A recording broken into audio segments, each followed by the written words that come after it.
Steven wants to know, why don't other guitar companies have a demo shop like Gibson? Seems like good way to get rid of seconds. So a lot of companies do. What you could do, let's see if we can do it right now. We can go here on the internet. So just go to Google and type in the company you want. I just did ESP. So I put ESP Reverb Shop, and this is what came up, ESP Clearance Warehouse. So this is ESP's Clearance Warehouse. So same thing, let me go back to here. So if we go here, let's do something else. You would have to try all the brands, right? So I'll try Ibanez. Let's see if they have one. Ibanez Reverb Shop. And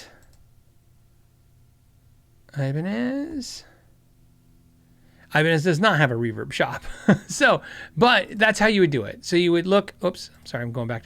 You would go and type in the brand you're looking for in a reverb shop. So more companies than just Gibson has reverb shops. Gibson's is the most unique because, like I said, they're selling the seconds and reverbing. It's a really cool idea. One of the cool things that they do is if you go to the Gibson shop, there's a funny thing, sometimes they do the stuff where they paint the guitars, they paint the Gibsons, and they'll put a stinger on the back of the headstock and stuff. And that's because like one I noticed they took a slash signature Les Paul, and then they painted it, and then they painted the back so you couldn't see it, and they made it look, and it's not labeled as a signature slash Les Paul, but it was.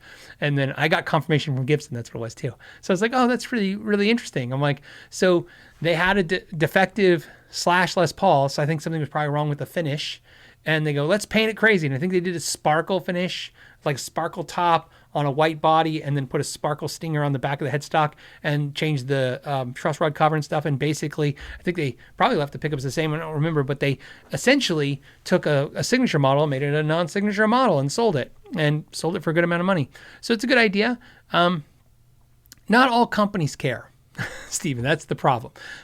Gibson, as we know, Gibson is really focused on money as a company. They're focused on every dime they can get, they're going to get.